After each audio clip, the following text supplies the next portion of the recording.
Representative Jasmine Crockett went after Attorney General Pam Bondi for what she called threats during a Fox News appearance. You've got to see how unhinged this woman comes across. If you made it through that clip, hats off.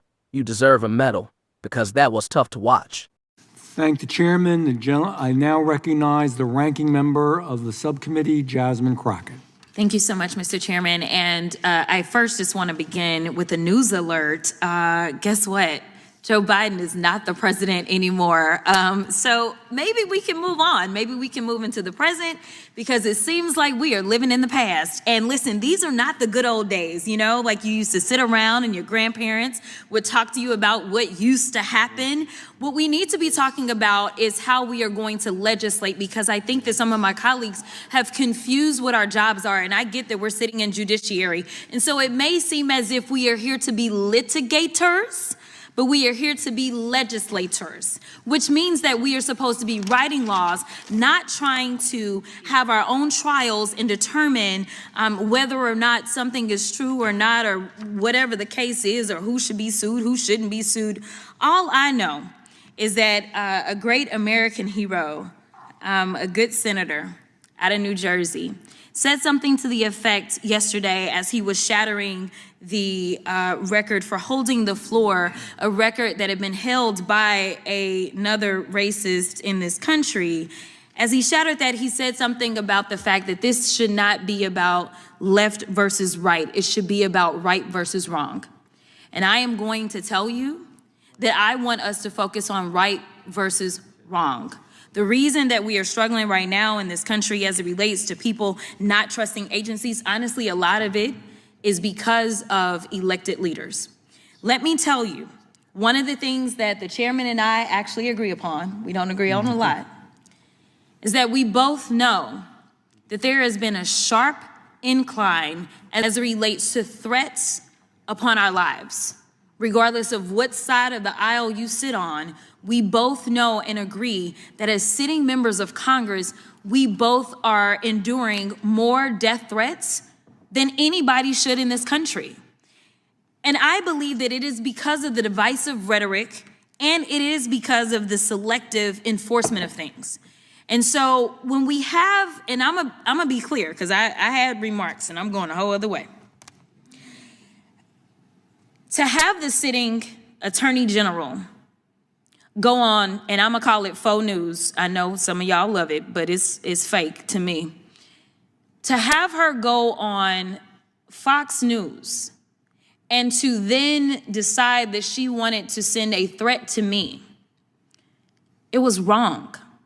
Because here it is, she is the highest law enforcement agent in this country, and people are watching and they are consuming this information, and they are believing that simply because I decided that I wanted to exercise my right to free speech, which I am not abridged from doing, that she then wanted to then politicize something that should not be politicized. I don't like Elon Musk.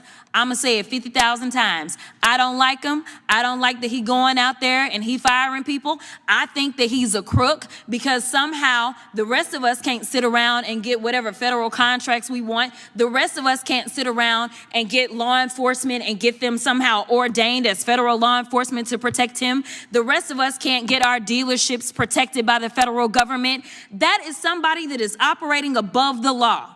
For whatever reason, just because he has a lot of money, more money than everybody else. And yes, I am happy to see that on my birthday, which is what I said, there were peaceful protests around this world against him, because he is a problem. And so you never should have somebody that is sitting that high and is going to sit up here and threaten a sitting member of Congress when she knew good and well, if she watched the entire thing, that I specifically told protesters to make sure you consult with lawyers, just like I've told protesters over and over and over in the history of me advising people to go out and exercise their constitutional right. The fact that there are other sitting members that have received letters of threat from this new DOJ tells me that they are about retribution and they are not about following the law. The reason that our party, or I won't even say our party, our country is torn apart is because we can't even agree on right versus wrong.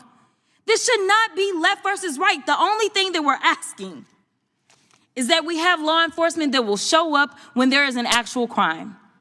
If somebody calls and says, hey, I need you to investigate this cyber crime, or I need you to investigate this child pornography, or I need you to investigate this robbery, then we want somebody to show up, and we don't want them to look at us and act as if just because I'm black or because I'm woman, that I am not worthy of having that case investigated, because we have an administration that is continuously railing against diversity, equity, and inclusion, or we don't need people that show up that feel like diversity should not be valued. That is why we should have somebody that may show up and looks like me.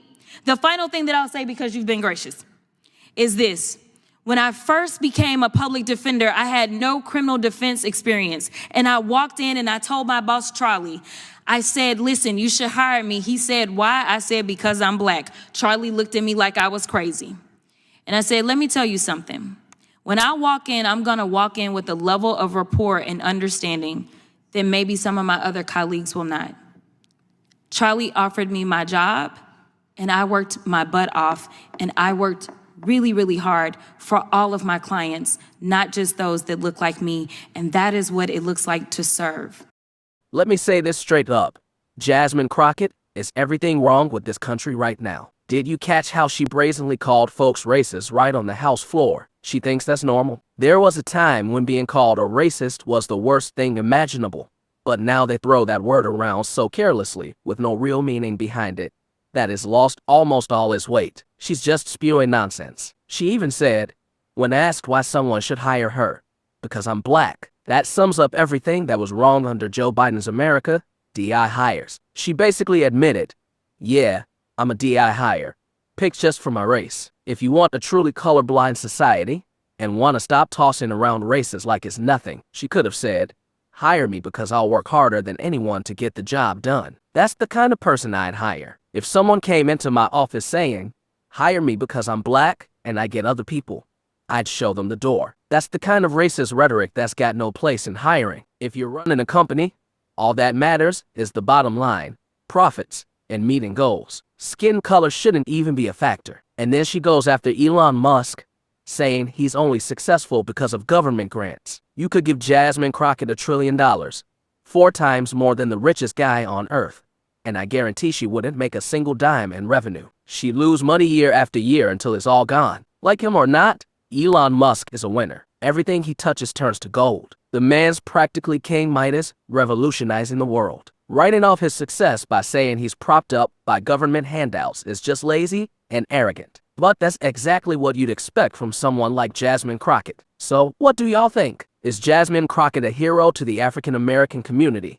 Or is she tearing this country apart by dividing us? Drop your thoughts in the comments. I want to hear them. If you enjoyed this, smash that like button, comment, and subscribe. Wishing y'all nothing but the best. Till next time.